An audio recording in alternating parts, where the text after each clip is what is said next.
UPSC civil services exam में one of the biggest challenges is कि बच्चों को ये नहीं पता चलता है कि हमारे सोर्सेज क्या होने चाहिए और नोट्स कैसे बनाएं, किस किस सब्जेक्ट के बनाएं, उनको रिवाइज़ कब करें। ये one of the major challenges होते हैं।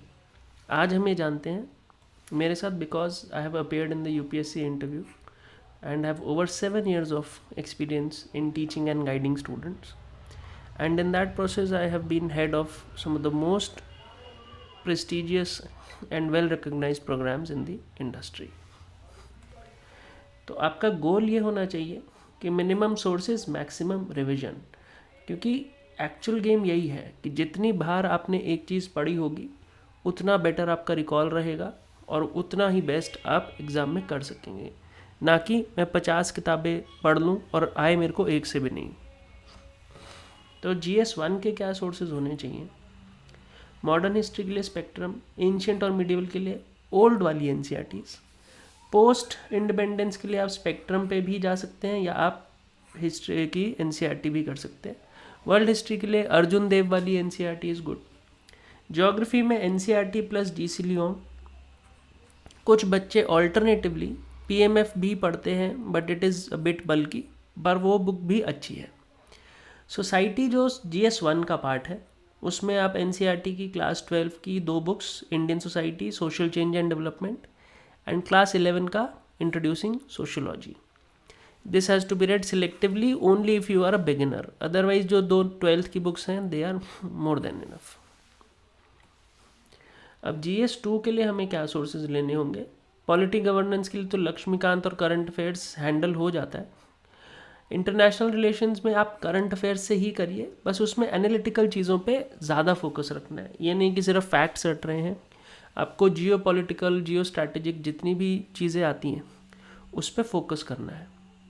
स्कीम्स में आप PI भी कर सकते हैं, मंथली मैगजीन कर सकते हैं और इनको कंसोलिडेट करके रखना है गवर्नमेंट स्कीम्स में। सोशल जस्टिस के लिए सेकेंड ARC की रिपोर्ट्स कुछ जो स्पेशल होती हैं सोशल कैपिटल पे और एम्पावरमेंट में, इन पे ध्यान देना है।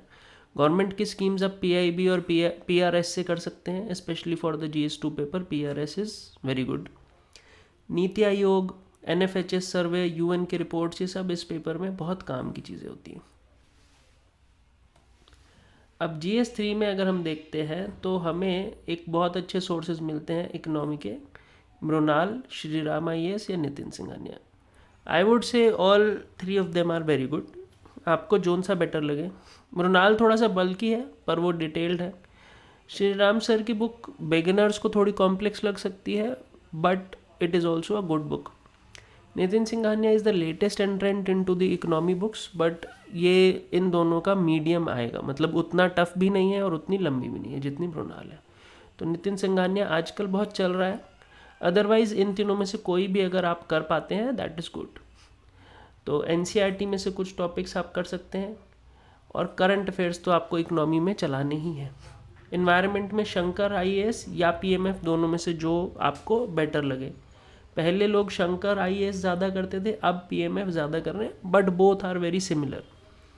साइंस एंड टेक में आपको current affairs only will suffice, other than that no need to do anything else. Internal security में जहाँ तक हम देखते हैं आप कोई टॉपर नोट्स या किसी इंस्टीट्यूट का कंपाइलेशन पढ़ सकते हैं along with current affairs. Same for disaster management. अब GS4 में भी हम कोशिश तो यही करते हैं 1 सब्जेक्ट 1 सोर्स, बट अगर आप बाकी सब चीज़ें देखेंगे जैसे GS3 हो गया, 2 हो गया, 1 हो गया, उसमें 250 नंबर का ही पेपर होता है एक GS का, बट उसमें अलग अलग एटलीस्ट 3 सब्जेक्ट्स आ रहे हैं। बट GS4 में there is only 1 subject and the scoring is of 250 marks. तो इसको आप बहुत अच्छे से करिएगा कि कोर कॉन्सेप्ट्स एंड थ्योरी के लिए आप सेकेंड ARC की report in ethics and governance कर सकते हैं। केस स्टडीज़ के लिए लुकमान IAS की एक केस स्टडी की वर्कबुक है, उसमें से आपको क्या करना है कि एक पैटर्न नोट करते जाना है और उनका सोल्यूशन एक जगह पे नोट डाउन करते जाना है कि if this type of case comes I will do this, if second type of case comes I will do this. तो एक आपके पास मैनुअल रेडी हो जाएगा। फिर अब थिंकर एंड फिलोसोफर के लिए इग्नू की फ़िलोसफी की बुकलेट और पबैड की बुकलेट, उसमें से थिंकर्स करके जाइएगा या फिर एटलीस्ट उनके नाम निकाल लीजिएगा क्योंकि this is a government source और आप उसके हिसाब से अगर थिंकर्स करके जाते हैं तो आपको एक बेनिफिट होता है कि गवर्नमेंट इन थिंकर्स को रिकग्नाइज करती है, तभी तो सिलेबस में डाली हैं, तो एक एज मिलता है आपको। अब एग्जाम्पल और प्रैक्टिकल एथिक्स के लिए आप सीवीसी की जो एनुअल रिपोर्ट होती है या कैग की रिपोर्ट्स होती हैं, सिविल सर्विसेज डे की जो स्पीचेस होती हैं, उनको कर सकते हैं, या फिर जो पद्म अवार्ड्स के लिए आजकल नॉमिनेट होते हैं उनका काम भी देख सकते हैं। और न्यूज़पेपर भी इस एग्ज़ाम के लिए इम्पॉर्टेंट है ताकि आप गुड गवर्नेंस के या एथिकल डिलेमास के एग्जाम्पल्स देख सकें। अब करंट अफेयर्स के लिए क्या करना है? करंट अफेयर्स के लिए आप हिंदू या इंडियन एक्सप्रेस में से एक अखबार पढ़ें।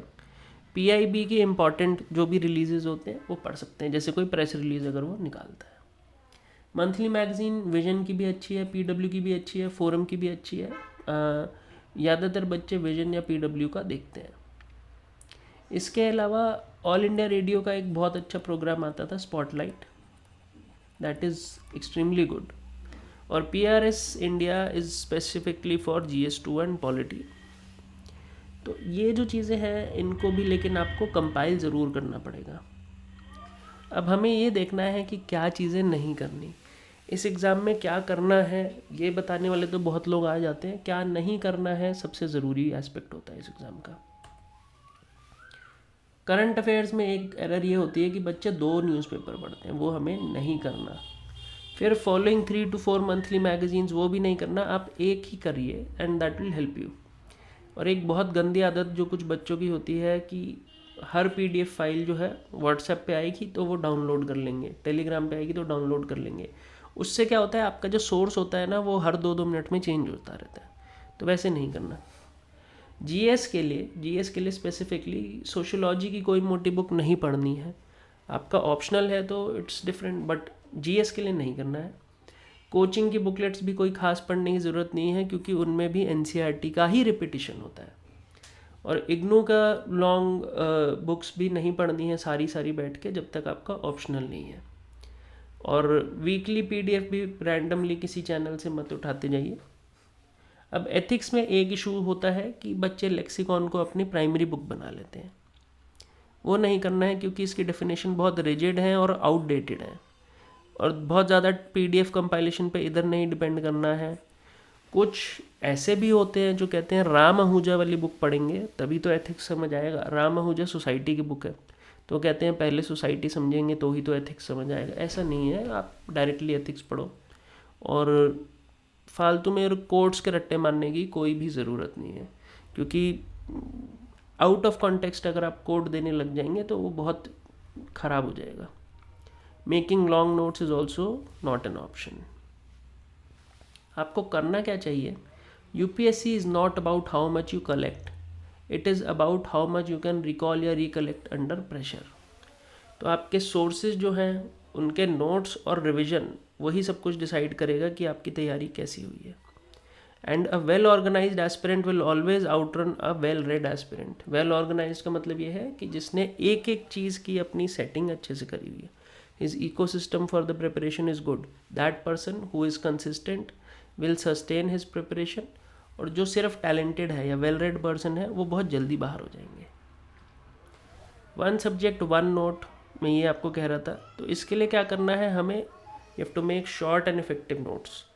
अब UPSC के आप किसी भी टॉपर के नोट्स देख लेना, उनके नोट्स बहुत छोटे होते हैं, वो शॉर्ट, स्ट्रक्चर्ड और ईजी टू रिवाइज, कि उनको ये पता है जब पेपर में हम घुसेंगे तो हम रिवीजन कैसे करेंगे जल्दी। नोट्स कैसे होते हैं तो ठीक है, बट नोट्स की स्ट्रैटेजी क्या है, कौन से नोट्स बनाने चाहिए कौन से नहीं बनाने चाहिए, this is something which often people fail to understand. देखो नोट्स कब बनने चाहिए, लक्ष्मीकांत में, स्पेक्ट्रम में, NCERT में, शंकर में ज़रूरत नहीं है क्योंकि book is already very well structured. उस बुक में अगर आप हाईलाइट करते हैं तो it is very easy to revise. तो यहाँ पे हमारा वर्डिक्ट यही होता है कि यूज़ द बुक ओनली। पर आपको नोट्स कहाँ बनाने हैं कि कोई सब्जेक्ट ऐसा है जिसमें स्कैटर्ड टॉपिक्स हैं, तो क्योंकि वो इजीली कंसोलिडेट नहीं होते हैं तो आप उसको कर लीजिए।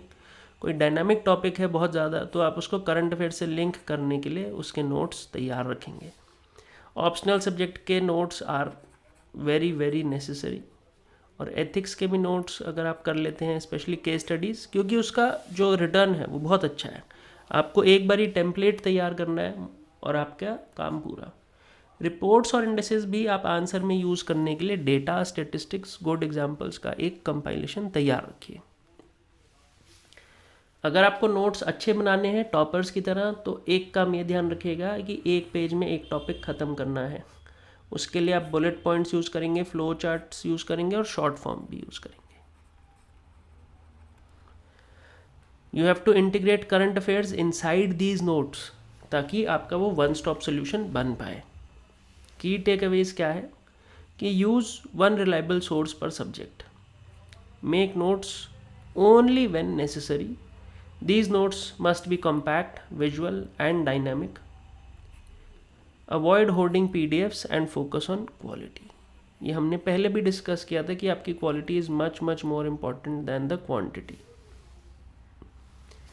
अगर आपको ये वीडियो अच्छा लगा है तो you can comment in the comments section, and if you need any help और personalised guidance, so you can contact on this information coming on your screen।